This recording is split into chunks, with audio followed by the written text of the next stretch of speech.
अस्सलाम वालेकुम, मिसबा किचन में वेलकम। उम्मीद है आप सब खैरियत से होंगे। आज हम बनाएंगे मीठी टिक्कियाँ।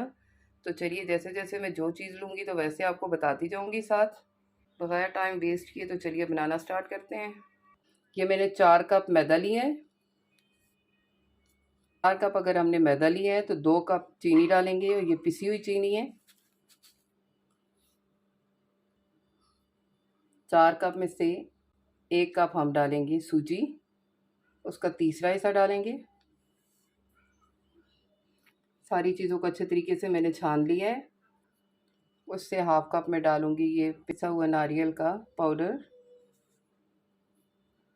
और एक छोटा कप में डालूंगी वाइट तिल। अगर ये हम वैसे आटा गूंद के लगाएंगे तो ये जल जाते हैं और बाहर निकल आते हैं, तो इस तरह आटे में अच्छे तरीके से मिक्स हो जाएंगे। 6-7 फ्रेश इलायची मैंने ली है, उनको पीस लिए है, ये भी डाल दें। 2 बड़े चम्मच देसी घी के डाल दें। आप ऑयल भी यूज़ कर सकते हैं, डालडा भी यूज़ कर सकते हैं। 2 छोटे चम्मच सौंफ डाल दें।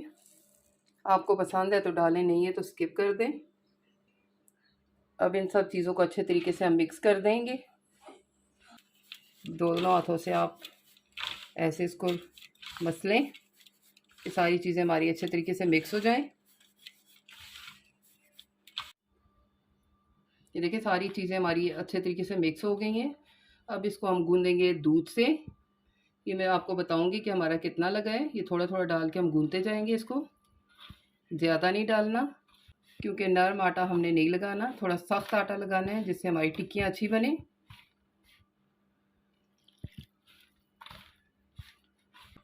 ये देखें, ऐसा सख्त आटा हमने लगाना है।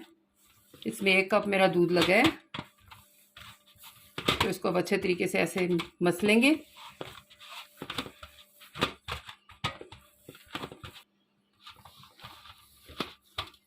इस साथ से हथेली से आप इसको ऐसे मसलें, तब ये हमारी सॉफ्ट और क्रिस्पी टिक्कियाँ बनेंगी। ये देखें, अच्छे तरीके से हमने आटे को गूंद दिया है। अब थोड़ा सा ऑयल लगा देंगे इसके ऊपर, ताकि आटे पे पेपड़ी वगैरह ना जमे, और इसको कवर कर दूंगी मैं।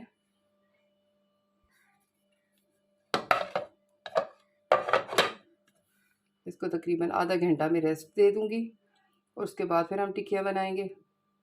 तो देखिए, तकरीबन आधा घंटा हमारा गुजर चुका है। आटा हमारा बहुत अच्छे तरीके से सॉफ्ट हो गया है। काउंटर पे थोड़ा सा ऑयल लगा लेंगे हम, ताकि हमारा आटा नीचे चिपके ना।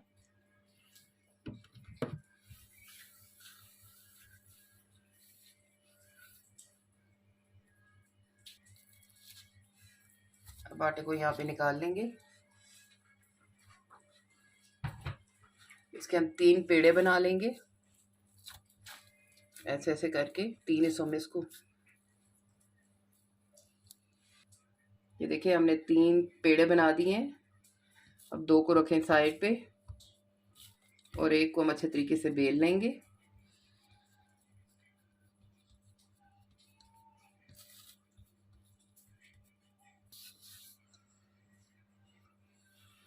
थोड़ा इससे बेल लेंगे हम। अपने बेलन पे भी थोड़ा सा ऑयल वगैरह लगा दें।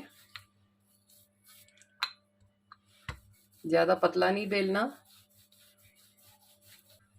ये देखें, बहुत ज़्यादा पतली ना हो, नहीं तो हमारी टिक्कियाँ सूख जाएंगी। अब इसको हम गोल शेप दे देंगे।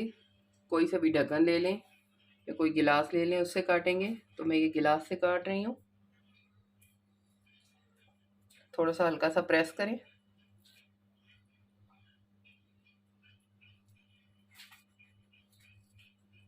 देखें, कितने मज़े की हमारी टिक्कियाँ बनती जा रही हैं।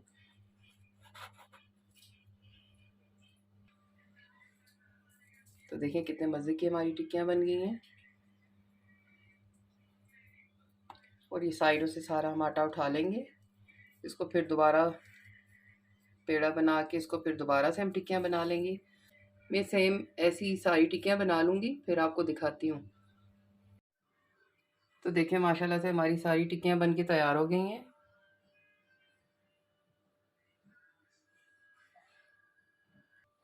कोई भी पैन या कढ़ाई वगैरह हो जिसमें आप अच्छे तरीके से टिक्कियों को बना सकें। ये देखें, अभी इनको बनाने के लिए मैंने ऑयल लिया है। ऑयल आपका साफ़ होना चाहिए। बहुत ज़्यादा हमने ऑयल को गर्म नहीं करना, नहीं तो हमारी टिक्कियाँ बाहर से जल जाएंगी और अंदर से कच्ची रहेंगी। दरमियानी आंच पे हम इनको पकाएंगे। ये देखिए, थोड़ा सा मैंने आटा डाल के चेक किया है, ऑयल हमारा गर्म हो गया। तो चलिए अब एक एक टिक्की उठाएंगे और ऑयल में डालते जाएंगे।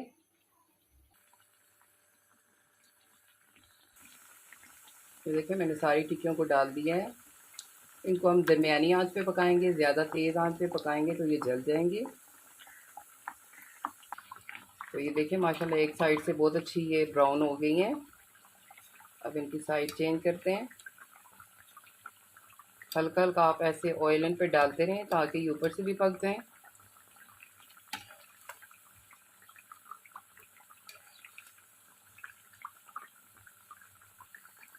तो देखिए, माशाल्लाह से दोनों साइडों से हमारी टिक्कियाँ बहुत अच्छे तरीके से पक गई हैं। तो चलिए अभी इनको निकालते हैं। ये देखें, आप चेक कर सकते हैं कितनी क्रिस्पी और मज़ेदार है माशाल्लाह से। तो सेकंड बैच भी हम ऐसे ही निकाल लेंगे सारा।